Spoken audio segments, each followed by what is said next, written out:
menyebar Pak, sudah viral Pak. Faqala, lalu pemuda itu dengan tenang menjawab, inni la ashfi ahadan, innama yasfillahu ta'ala. Wahai baginda, sesungguhnya aku tidak bisa menyembuhkan seorang pun. Yang menyembuhkan adalah yasfillahu ta'ala, Allah subhanahu wa ta'ala.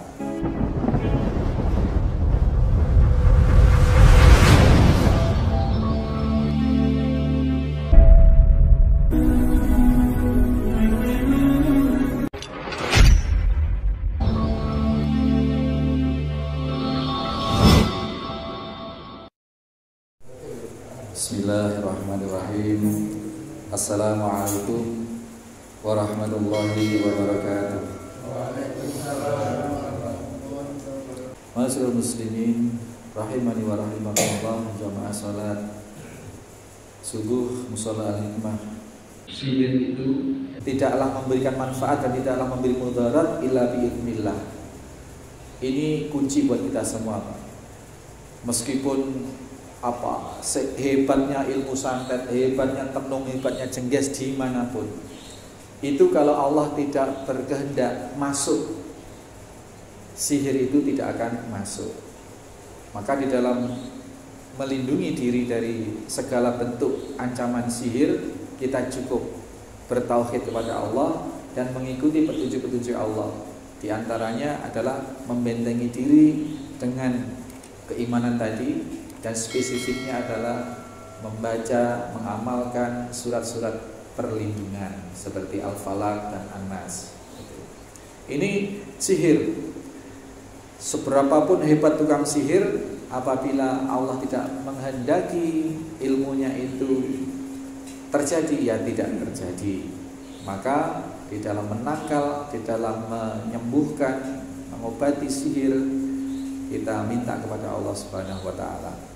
Anak muda ini kemudian membuktikan bahwa ilmu tauhid yang dari rohib ini adalah yang benar.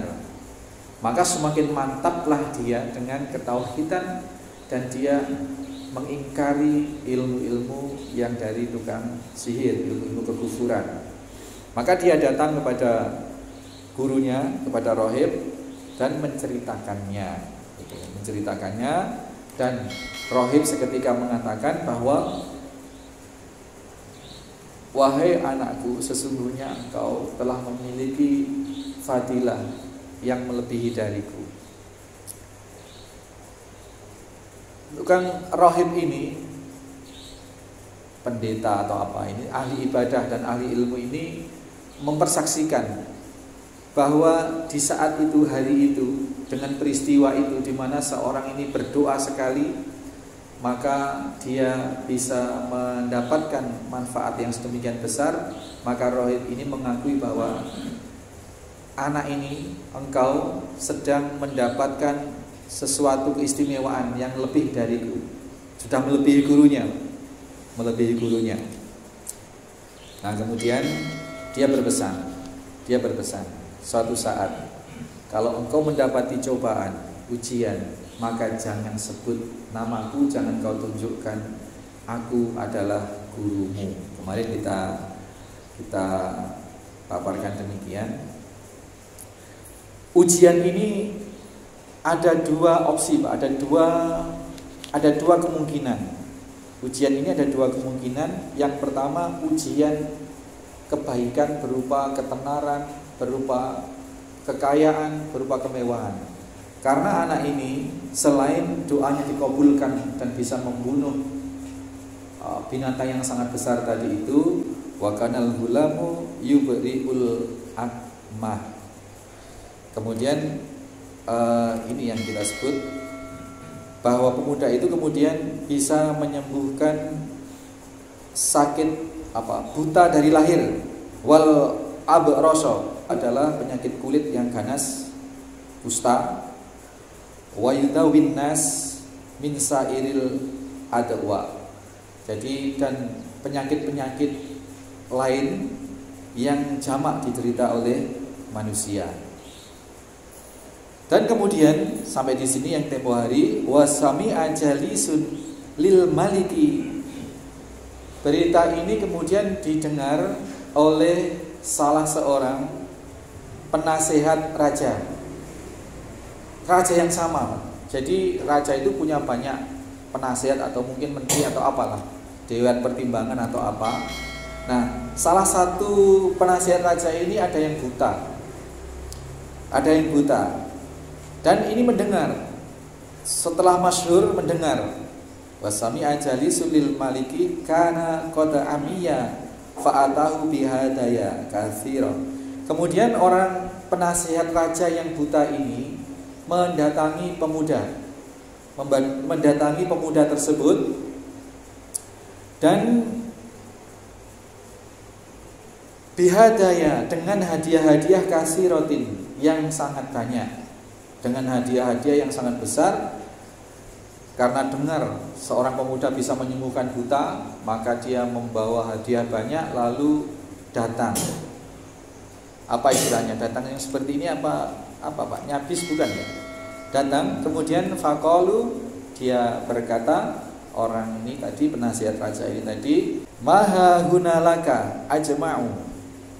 Wahai pemuda, sesungguhnya yang aku bawa ini semuanya untukmu. In anta syafaitani, apabila engkau bisa menyembuhkan aku. Jadi dikasih teka-teki ya Pak, bahwa dia berobat dengan hadiah yang akan diberikan kalau in ataita syafaitani, apabila engkau bisa menyembuhkan aku. Qala, pemuda menjawab, inni la ashfi ahadan. Sesungguhnya aku nggak bisa menyembuhkan seorang pun. Aku nggak bisa menyembuhkan siapa-siapa. Innama yashfillahu ta'ala. Sesungguhnya yang menyembuhkan, yang maha menyembuhkan hanyalah Allah Ta'ala. Fa in amanta billahi ta'ala ta'awtullah. Apabila engkau mau beriman kepada Allah Ta'ala, maka aku akan berdoa kepada Allah. Fasyafaka, maka ya, kalau engkau mau beriman kepada Allah, maka aku akan berdoa, Allah akan menyembuhkanmu. Fa'amana billahi ta'ala, maka penasehat buta tadi itu benar mau beriman kepada Allah Ta'ala.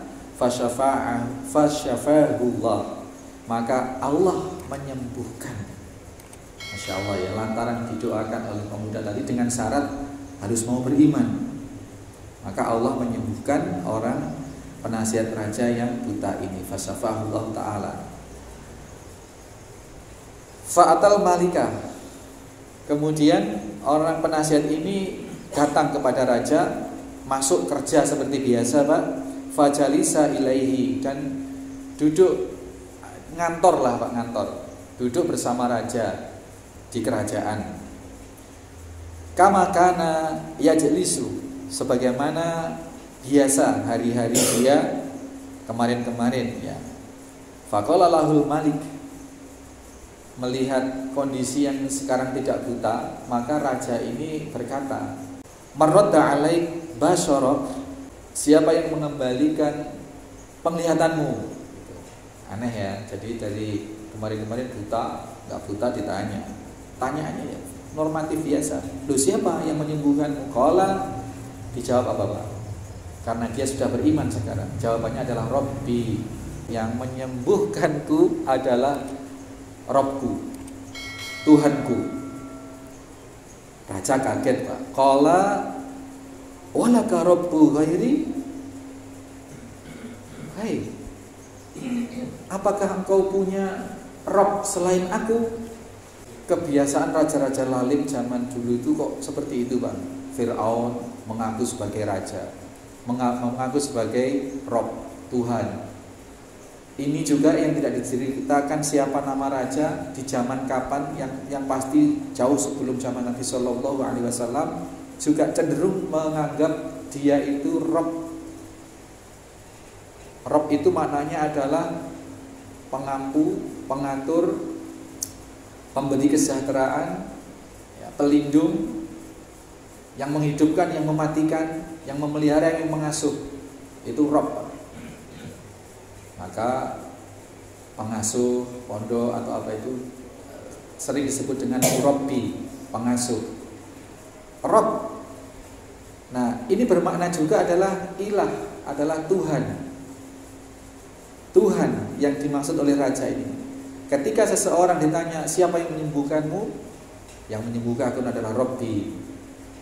Nah, kemudian raja ini kaget karena selama ini seluruh anggota kerajaan, seluruh rakyat itu dirasa atau dipaksa untuk mengakui raja itu sebagai Rob, sebagai Tuhan. Dalam konteks ini adalah Rob yang bermakna Tuhan. Kalau Murabbi dalam pesantren, dalam satu asrama, dalam satu kepengasuhan itu sebatas pengasuh. Kalau Rob yang dimaksud di dalam hadis ini adalah ya Tuhan gitu. Karena sudah punya kemampuan menyembuhkan. Di antaranya itu menghidupkan dan mematikan. Itu fungsi apa? Fungsi-fungsi Rob itu diambil alih oleh raja begitu. Perasaannya seperti itu, kehendaknya seperti itu. Walaka rabbu ghairi, apakah engkau punya Rob selain aku? Qala, menjawablah si penasihat tadi, Rabbi wa rabbuka Allah. Robku dan Robmu itu adalah Allah. Dijawab Pak dengan tegas Pak, karena sudah imannya sudah kuat Pak. Kalau orang imannya masih setengah-setengah, masih hubud dunya, masih takut mati, maka ketika berhadapan dengan satu rival, dia akan takiyah, akan menyembunyikan keimanannya. Dia akan berbuat dusta demi agar yang diyakini itu tidak terlihat oleh pihak lain.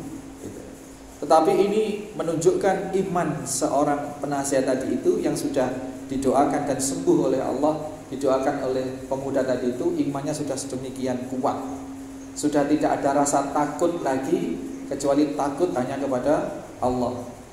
Tidak ada rasa khawatir lagi, benar-benar dia sudah wala khaufun alaihim wala hum yahzanun, termasuk dalam kategori itu. Petunjuk sudah dia dapatkan, keimanan sudah dia terapkan, maka dia sudah tidak punya lagi rasa takut dan rasa khawatir selain kepada Allah Subhanahu wa taala. Di hadapan raja pun dia mengatakan Rabbi wa rabbuka Allah. Robku dan Robmu adalah Allah. Bayangkan Pak, bayangkan keberanian yang sudah luar biasa didasari iman yang sudah menancap kuat di dalam qalbu manusia. Kemudian apa reaksi raja ini? Rabbi wa rabbuka Allah, fa akhadahu falam yazal yu'adzibuhu.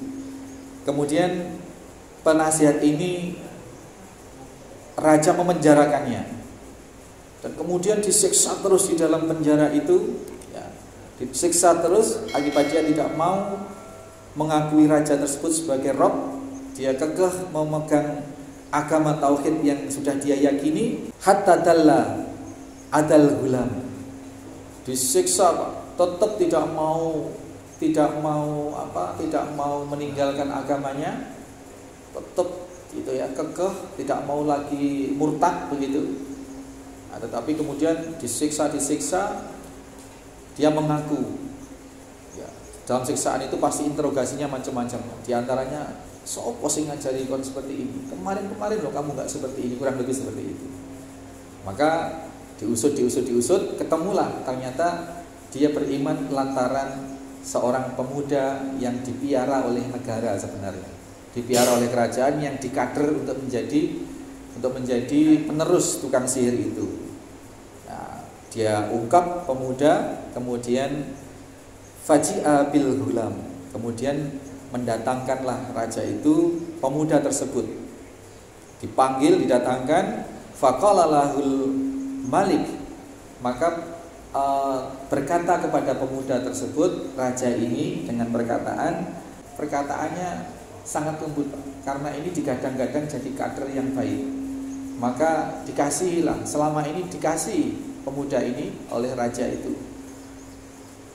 Ai bunayya, wahai anakku, qad balagha min sihri, sungguh telah hebat ilmu sihirmu.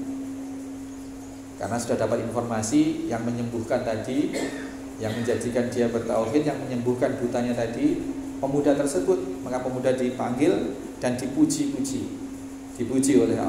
oleh raja tersebut.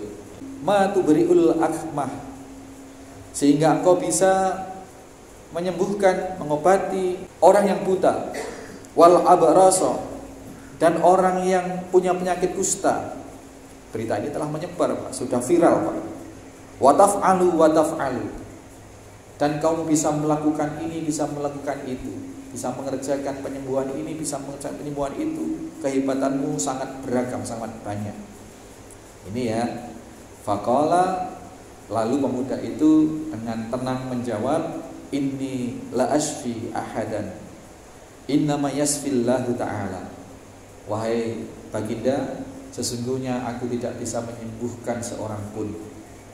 Yang menyembuhkan adalah innama, sesungguhnya yang menyembuhkan adalah yasfillahu ta'ala, Allah subhanahu wa ta'ala.